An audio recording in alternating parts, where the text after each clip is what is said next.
The Navy's first-of-its-kind carrier-launched F-35C has been conducting aerial maneuvers, weapons integration, cyclical flight takeoff missions, and other war operations from the flight deck of a Nimitz-class carrier in recent weeks, marking the first operational test of the stealth fighter slated to deploy in 2021.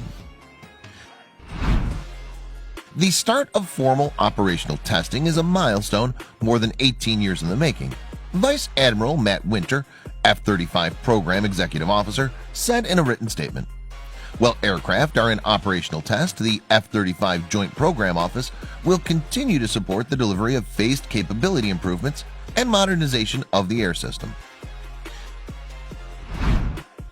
The combat exercises, which have involved F-35C joint missions with F-18 Super Hornets, E-2D Hawkeye surveillance planes, and EA-18G Growler electronic warfare aircraft, were designed to help the Navy prepare for how the introduction of the F-35C will change combat, impact war strategy, and drive new concepts of operation.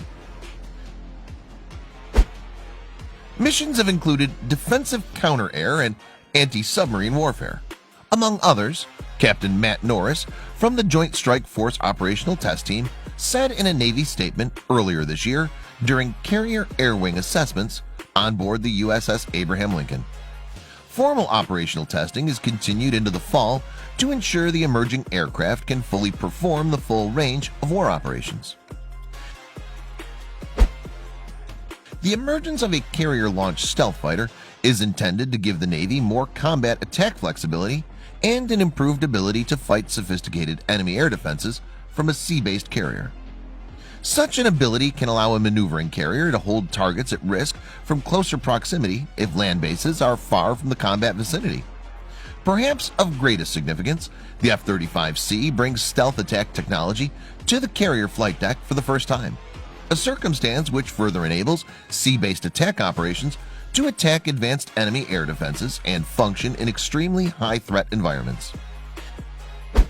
The combat ops, some of which took place off the eastern shore of the U.S., heavily emphasized weapons exercises with the F-35C arsenal, which included GBU-32 and GBU-12 airdrop bombs, AIM-120 and AIM-9X air-to-air missiles, and a 25mm cannon. Several tests and assessments have also ensured pilots could properly use night combat-enabled helmet-mounted displays designed to provide more fidelity in low-light conditions, such as those with little or no moonlight. Assessments of the F-35C have also included efforts to redefine a precision landing technology called Joint Precision Approach and Landing Systems, or JPALS. JPALS, slated to be operational by 2019, works with the GPS satellite navigation system to provide accurate, reliable, and high-integrity guidance for fixed and rotary wing aircraft, Navy statement said. Navy information has described JPALS as a system featuring anti-jam protection to ensure mission continuity in hostile environments. JPALS is a differential GPS that will provide an adverse weather precision approach and landing capability, a Navy statement said. With a broad wingspan, reinforced landing gear, ruggedized structures, and durable coatings, the Navy's F-35C is engineered for harsh shipboard conditions. Its avionics equip the pilot with real-time, spherical access to battlespace information. Being engineered for a carrier, the F-35C's 51-foot wingspan is larger than the Air Force's F-35A and Marine Corps' F-35B short takeoff and landing variants.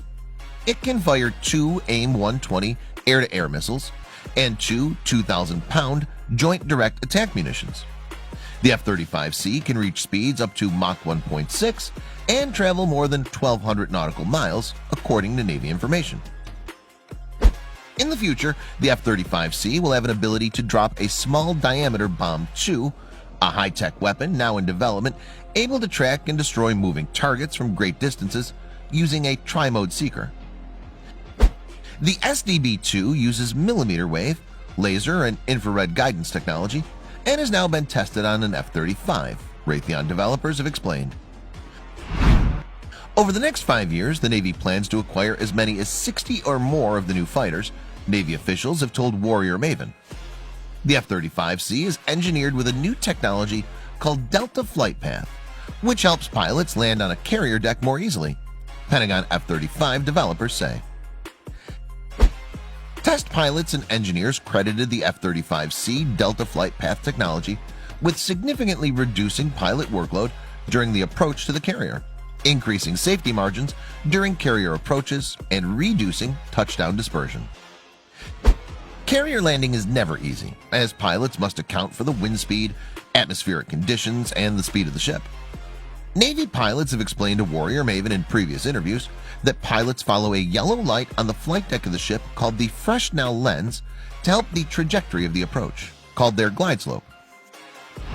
In a previously released document described as the Naval Aviation Vision, the F-35C is described as being engineered with reinforced landing gear and durable coatings to allow the F-35C to withstand harsh shipboard conditions while delivering a lethal combination of fighter capabilities to the fleet. Prior to this operational testing, the aircraft has gone through several rounds of testing to advance what's called carrier integration and carrier qualification, an effort to seamlessly integrate the new aircraft into the carrier platform and carrier air wing, service officials have explained.